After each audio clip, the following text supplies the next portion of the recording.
Hey guys!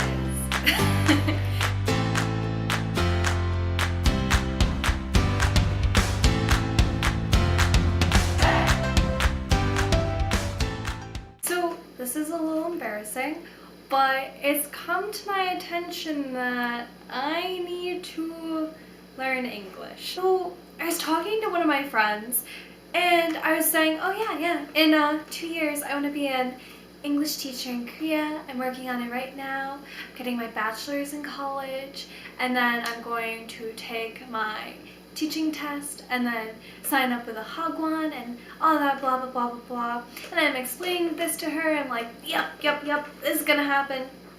And she's like, Kate, how are you gonna do that? I'm like, what do you mean?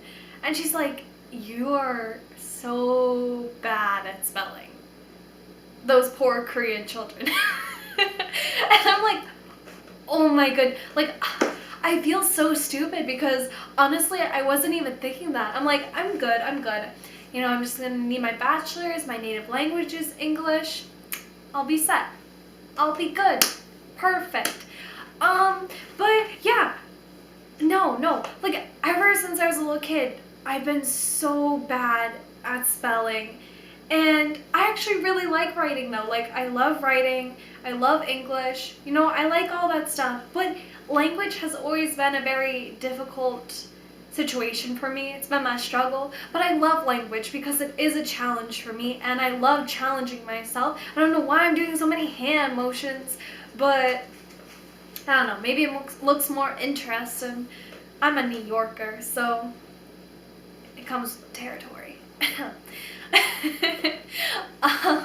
But yeah, she brought it to my attention, and I feel so stupid because I never really thought of that before. Cause like, I do write, I'm a native speaker, but I'm a really bad speller. And it's not really that I don't know how to spell the words. It's just ever since I was a little kid, I was always such a bad speller that's become like habitual. Like, it's been a habit that I misspell things. Like, when I write papers, like if I have to write the word soap, for the longest time I would write sape, like I would write soap and then put an E at the end. I don't know why, but like my young little kid brain was like, yeah, everything ends with an E.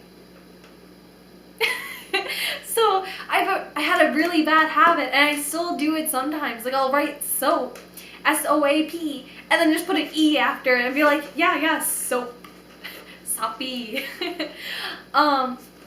Another bad habit I have is writing because. I always write because, and then whenever I write there, THEIR, I always switch the E and the I.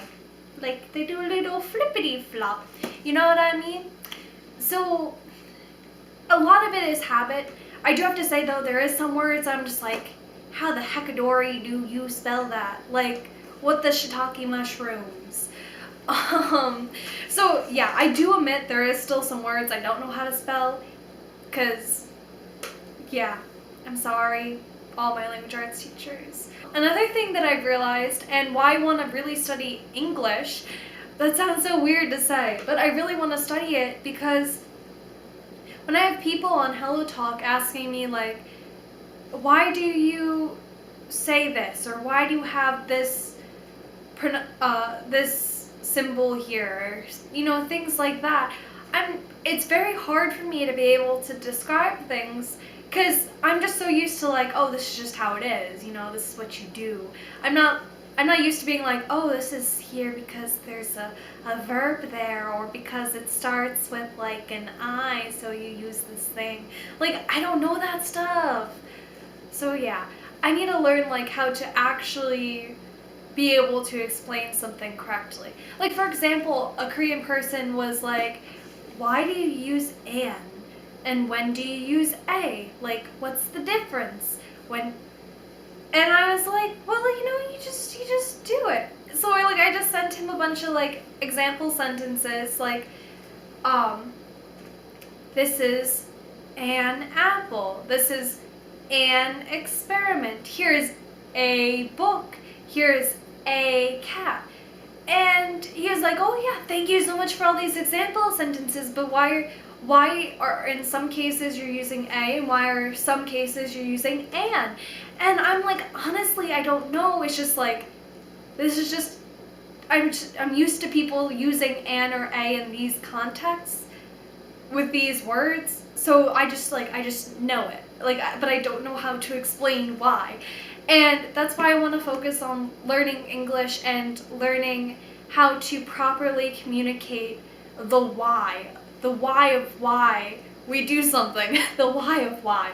Like, I want to be able to explain. I don't want to be just saying, oh, this is just how it is. Which, if you're wondering the difference, I looked it up, and you use an with a vowel, A-E-I-O-U, and you use a with everything else. So, for example, an example. You use an because example starts with an E, and that's a vowel. You know what I mean? So I hope you learned something today. So that's basically why I want to actually focus on fixing my spelling and fixing my grammar and being able to learn how to articulate things, because one day I actually do want to be a Korean teacher because I do love teaching. I'm going to college right now for a history degree in teaching, so I can teach history in like middle school to high school range, or eventually I want to be a professor, a history professor. But another love that I have besides history is traveling. I've been to England, I've been to France, I've been to Spain. I just love traveling. I love meeting new cultures. I love meeting new people. I love learning new languages, hearing new languages, seeing other cultures, seeing what people do, all that jazz. And I do have to say, like, one of my favorite cultures that I've seen has been Asian cultures in general, and more specifically Korea. And I think more specifically Korea because I had a cousin that taught there, and so it just seems a little more personable, like not as scary as like the other places in Asia because like I have that little connection, and also like I love Korean music and Korean dramas and all that stuff. Kimurai. If you have any video ideas, please comment below, let me know. Thank you so much for all your support, you just being you. I appreciate it so much. Have a very, very nice day. Be awesome, study hard, do your best, improve upon yourself. I don't know. Have a nice day. Bye-bye.